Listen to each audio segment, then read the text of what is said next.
Hello and welcome friends, मैं रजनीपाल Gungun sieving classes में आपका बहुत बहुत स्वागत करती हूँ। आज मैं आपके लिए फिर एक प्रॉब्लम सॉल्यूशन वीडियो लेके आई हूँ। आपकी जो मेन प्रॉब्लम होती है डीप गले की कुर्ती बनाने में कि आप चाहते हैं कि हम डीप गला भी रखें, आगे से भी डीप गला रखें, पीछे से भी डीप गला रखें और हमें डोरी भी ना लगानी पड़े, तो आज उसके लिए मैं बहुत ही स्पेशल वीडियो आपके लिए लेके आई हूँ। तो इस वीडियो को बहुत ध्यान से देखिएगा, एंड तक देखिएगा, ये आपके लिए बहुत काम आने वाली चीज है।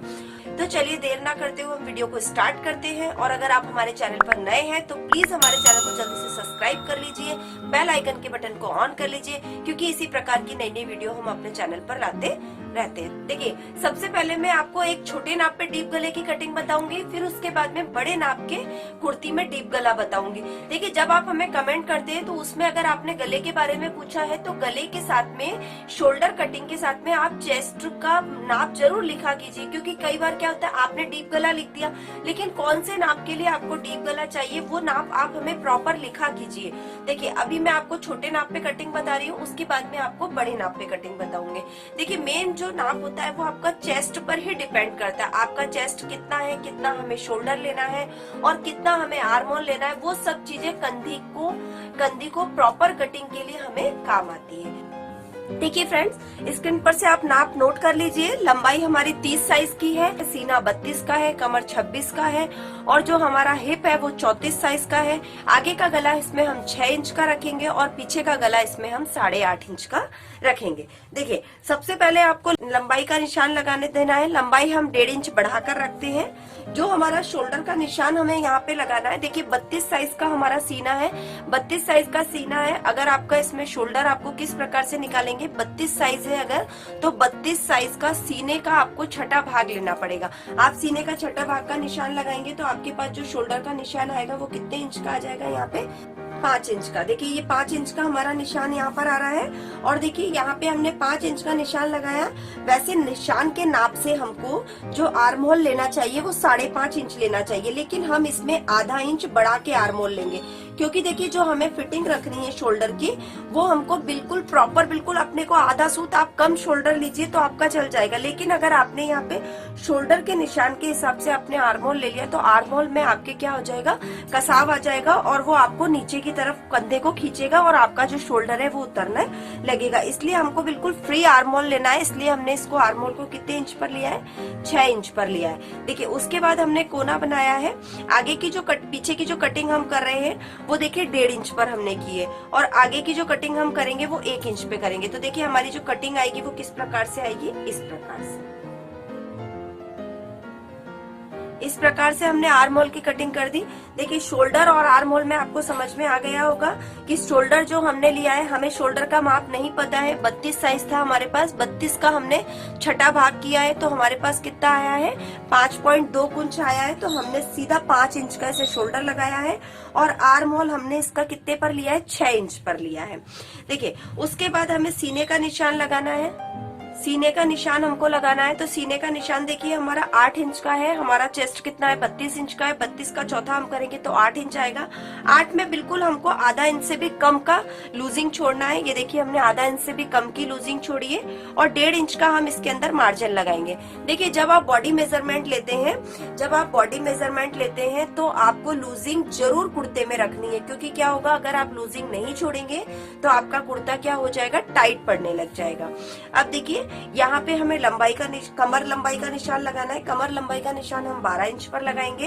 कमर हमारी यहाँ पर 26 है, 26 का चौथा हम करते हैं तो हमारे पास आएगा 6.5 में लूजिंग हम छोड़ेंगे। बिल्कुल आधे इंच से कम की लूजिंग हमको छोड़नी है। तो यहाँ पे हमारा 6.25 करीब का निशान लगाएंगे और 1.5 इंच का हम यहाँ पे मार्जिन का निशान लगा देते हैं। उसके बाद हमारी हिप लंबाई आएगी।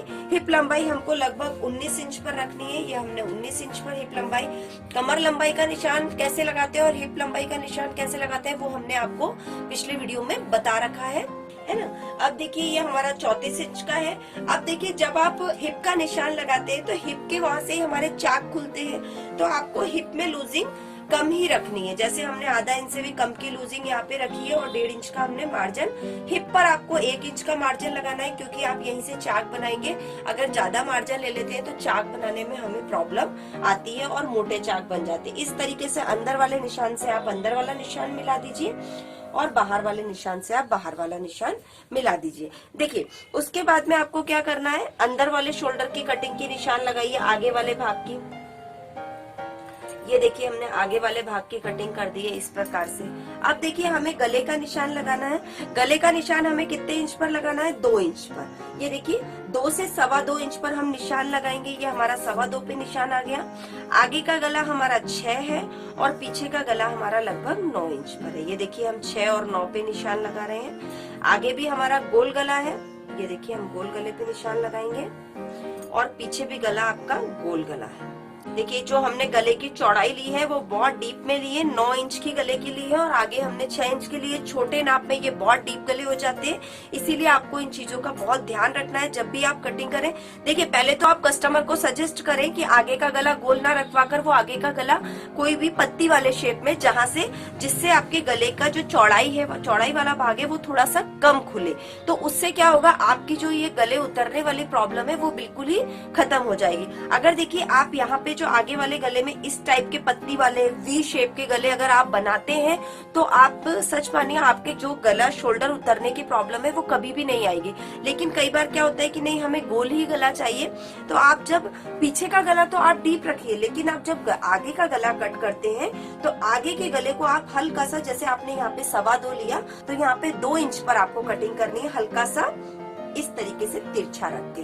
ताकि क्या होगा, अगर आपके नीचे से चौड़ाई कम हो जाएगी ना तो आपके गले उतरने की प्रॉब्लम बिल्कुल खत्म हो जाएगी। पहले तो फर्स्ट आपको कस्टमर को ये सजेस्ट करना है कि आगे वाला गला आप पत्ती वाला गला बनवा लीजिए या ये इस टाइप का वी शेप का गला बनवा लीजिए, जिससे आपकी शोल्डर उतरने की प्रॉब्लम खत्म हो जाएगी। अगर आपको ऐसा नहीं करना है, आपको गोली गला बनाना है, तो गोल गले में आप छोटा सा एक ध्यान रखिए कि आप जब ऊपर से चौड़ाई बराबर रखिए, लेकिन आप हल्की सी नीचे से आते वक्त चौड़ाई को कम कर दीजिए।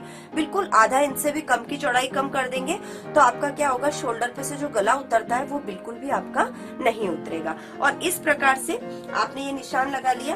अब गले की तरफ आपको आधा इंच का झुकाव देना है। ये देखिए गले की तरफ आधा इंच का झुकाव देना है और ये निशान आपको शोल्डर की तरफ ले जाना है इस प्रकार से। आप इस तरह की अगर कटिंग अपने कुर्ते में करते हैं तो भी आपका शोल्डर का जो आपका शोल्डर उतरने की प्रॉब्लम है वो भी आपकी नहीं होगी। इस प्रकार से आप अपने कुर्ते की कटिंग करेंगे तो आपको जो गले में डोरी लगाने की प्रॉब्लम आती है वो बिल्कुल भी नहीं आएगी। आप नॉर्मल भी अपना गला इसी प्रकार से पहन सकते हैं। और शोल्डर में जो दबाव का तरीका है, आप शोल्डर की तरफ से कम लीजिए, गले की तरफ से थोड़ा सा ज्यादा लीजिए, ताकि आपके जो गला है वो शोल्डर पर बिल्कुल फिट हो सके। अब मैं आपको बड़े नाप पे डीप गले की कटिंग बताती हूँ। अब मैं आपको बड़े नाप के लिए डीप गले का बताऊंगी। स्क्रीन पे से आप बड़ा नाप नोट कर लीजिए। लंबाई हम कुर्ती की 38 इंच की रखेंगे, सीना 40 इंच का रखेंगे और जो कमर है हमारी वो 36 इंच की रखेंगे और हिप हम 42 इंच का रखेंगे। आगे का गला हम 7 इंच का रख रहे हैं और पीछे का गला लगभग 9 इंच का रखेंगे। ठीक है। और इसमें हम जो शोल्डर कटिंग बताएंगे, जो गला आपको कटिंग बताएंगे, उसमें आपको डोरी नहीं लगानी पड़ेगी। आप इजीली अपने कुर्ते की कटिंग कर सकते हैं। और अगर आपको यहाँ तक वीडियो पसंद आया हो तो फ्रेंड्स वीडियो को लाइक जरूर कीजिए और हमारे चैनल को अभी तक अगर आपने सब्सक्राइब नहीं किया है तो चैनल को सब्सक्राइब कर लीजिए।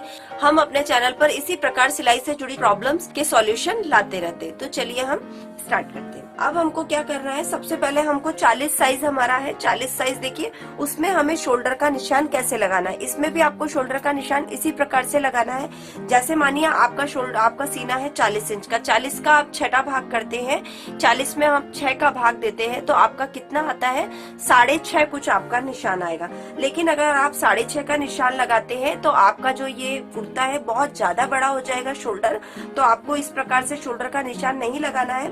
आपको सलंग शोल्डर में से 1 इंच कम कर देना, क्योंकि यहाँ पर आप डीप गला पहन रहे हैं। देखिए आपने जो नाप लगाया, हमने जो यहाँ पे निशान लगाया 5.5 इंच का, किस प्रकार से लगाया कि आपका जो मेजरमेंट के हिसाब से नाप आ रहा है शोल्डर का वो कितना आ रहा है, 6.5 इंच आ रहा है। लेकिन अगर आप उसमें 7 इंच का गला या आगे 6.5 इंच का गला रखते तो वहां तक आपका ठीक है। लेकिन जैसे ही आप गले को डीप करते हैं तो आपको क्या करना है, जो आपका तैयार शोल्डर है उसमें से आपको 1 इंच माइनस कर देना, यानी कि हमारा शोल्डर कितना आएगा, यहाँ पे 5.5 इंच आएगा। और देखिए फ्रेंड्स, हमको आर्म होल यहाँ पर कितना लेना है, 6.5 लेना है। देखिए क्योंकि हमारा शोल्डर कितना आया था, 6.5 आया था। अगर आप शोल्डर के हिसाब से आर्म होल लेंगे तो आपका ये कुर्ता फंस जाएगा। लेकिन आपको क्या करना है, जैसे आपका यहाँ पे शोल्डर कितना आ रहा था, 6.5 आ रहा था, और आपको आर्म होल यहाँ पे कितना लेते हैं आप, 7 इंच का लेते हैं। तो आप यहाँ पे यही चीज को फॉलो कीजिए कि आपको आर्म होल यहाँ पर कितने इंच का लेना है, 7 इंच का लेना है। ठीक है, आप इससे आपको ये अच्छे से क्लियर हो गया होगा। बड़े नाप में आपको ये विशेष ध्यान रखना है जब भी आप डीप गले की कुर्ती कटिंग करते हैं, कि जो आपने शोल्डर का नाप लिया, जो आपका शोल्डर है, जैसे मानिए ये नाप के द्वारा हो गया, लेकिन अगर आपने किसी का बॉडी मेजरमेंट के हिसाब से शोल्डर नापा तो 40 साइज की लेडीज का शोल्डर जो है वो हमारा यहाँ पे आ रहा है 16 इंच का। तो 16 में से आपने 16 का जो फॉर्मूला हम शोल्डर का बताते हैं, 16 का आधा किया, 16 का आधा करेंगे तो कितना आएगा, 8, 8 में से 1 माइनस करेंगे तो कितना आएगा, 7 आएगा। तो देखिए 7 जो शोल्डर हो जाता है वो बहुत ज्यादा हो जाता है। तो हमको क्या करना है, उसमें से लगभग 1 से 1.5 इंच का शोल्डर कम कर देना है, क्योंकि हम डीप गला बना रहे हैं। देखिए अब यहाँ पे मैंने सीने के निशान से लिया, तो सीने के निशान से हमारा शोल्डर 6.5 के लगभग आ रहा है। तो हमने उसमें से 1 इंच माइनस कर दिया, तो हमारे पास कितना आएगा, शोल्डर यहाँ पर 5.5 आ जाएगा। और हमने जो आर्म होल की कटिंग ली है वो जो हमारा माप का शोल्डर आ रहा था उसी माप के हिसाब से लिए। ठीक है, इस हिसाब से आप लेंगे तो आपका जो शोल्डर है, आपका आर्म होल है, वो फंसेगा नहीं और आप उसे इजीली पहन पाएंगे। अब यहाँ पर जो आपको गले की जो गोलाई लेनी है, आर्म होल की जो गोलाई लेनी है, वो कितने इंच पर लेनी है, 1.25 इंच पर लेनी है। देखिए हम इस तरीके से 1.25 पर लेंगे, और आगे की जो कटिंग लेनी है वो हमें लगभग 1.25 इंच पर लेनी है। ये देखिए यहाँ से इस तरीके से निशान लगाते वक्त आप छोटी छोटी चीजों का ध्यान रखा कीजिए, क्योंकि ये छोटी छोटी प्रॉब्लम्स ही होती है जिसमें आप क्या हो जाता है कि कंफ्यूज हो जाते हो और अटक जाते हो। देखिए अब हमें यहाँ पर सीने का निशान लगाना है। सीना हमारे पास 40 है, 40 में वही हमको सीने का चौथा करना है, और चौथे में आधे से भी कम का हमको मार्जिन रखना है। उसके बाद में हम यहाँ पर 1.5 इंच का मार्जिन का निशान लगा देंगे। कमर का जब निशान लगाएंगे तो कमर हमारी यहाँ पर 36 है, 36 का चौथा करेंगे 9, और 9 में आधे से भी कम की मार्जिन लगाएंगे, और 1.5 इंच का हम यहाँ पे मार्जिन। नीचे का निशान आपको सेम पहले वाले जैसा ही लगाना है, हिप, और हिप के बाद बॉटम का निशान। अब देखिए मैं आपको यहाँ पे गले का निशान बता रही हूँ। गले को देखिए हमको यहाँ पे जो पट्टी रखनी है, कई लोगों की जो आजकल डिमांड में रहता है, जो आजकल ट्रेंडिंग चल रहा है कि हमको शोल्डर पट्टी भी पतली चाहिए। जैसे हमको 1.5 इंच की, 2 इंच की शोल्डर पट्टी चाहिए। तो शोल्डर पट्टी जब आप कम रखते हैं तो उसके लिए आपको क्या करना है, पहले यहाँ से शोल्डर पट्टी को नापना है। अब हमें गले को नहीं नापना है, अब हमें किसे नापना है, शोल्डर पट्टी को। देखिए अगर हम 1.5 इंच की शोल्डर पट्टी रखेंगे तो देखिए आधा इंच हम यहाँ पे सिलाई में दबाएंगे, और आधा इंच हम जब गले से सिलाई लगाएंगे तब दबाएंगे। तो यानी कि आपको जो कटिंग की शोल्डर पट्टी रखनी पड़ेगी वो कितने इंच की रखनी पड़ेगी, 2.5 इंच की रखनी पड़ेगी। और यहाँ पे जो आपके गले की जो चौड़ाई आएगी वो कितने इंच की, लगभग 2.25 इंच की आएगी। ये देखिए हमारी 2.25 इंच की आ रही है यहाँ पे। अब हम यहाँ पर आगे का गला 7 इंच पर हम उतार देंगे, और पीछे का गला हम देखिए लगभग 9.5 9.5 पे हम उतार रहे हैं। अब देखिए यहाँ पे हम गले की चौड़ाई बना रहे हैं। ये गले की हमारी गोलाई है। कुर्ते में आजकल पाइपिन वाले गले भी बहुत चल रहे हैं। अगर आप पाइपिन से लगाते हैं ऐसे, तो पाइपिन में भी क्या होता है कि गला खिंचाव के अंदर आता है। हम पाइपिन को खींच के लगाते हैं और गला वहीं पे बाइंड हो जाता है, तो गला फैलता नहीं है। लेकिन जब हम पट्टी लगाते हैं तो पट्टी में गला अक्सर हमारा फैल जाता है। तो आप इस चीज का ध्यान रखिए। कस्टमर को पहले तो आप एग्री कीजिए कि वो हमसे पत्ती वाला गला बनवाए, या जो नीचे से थोड़े सकरे डिजाइन के होते हैं वो गले बनवाए, तो आपकी ये प्रॉब्लम कभी भी नहीं आएगी। अब देखिए यहाँ पे भी आप हल्का सा तिरछा मार्क कर लीजिए, ताकि आपकी शोल्डर की कटिंग यहाँ पे हो सके। मुझे आशा है कि आपकी जो ये प्रॉब्लम है इसका सॉल्यूशन आपको मिल गया होगा। और अगर आप इस तरीके से कटिंग करेंगे, इस तरीके से आप इसको ड्राफ्टिंग करेंगे, तो आपको इस प्रकार की कोई भी प्रॉब्लम नहीं आएगी। और अगर फिर भी आपको कोई प्रॉब्लम आती है, फिर भी अगर आपको कोई दिक्कत आती है, तो आप हमें कमेंट कीजिए। हम आपकी प्रॉब्लम्स को दूर करने की पूरी कोशिश करेंगे। Thank you. अगर आप सिलाई में एक्सपर्ट बनना चाहते हैं, सिलाई से जुड़ी नई नई चीजें सीखना चाहते हैं, तो आप हमारे चैनल को जल्दी से सब्सक्राइब कर लीजिए, बेल आइकन के बटन को ऑन कर लीजिए, ताकि आने वाली नोटिफिकेशन आपको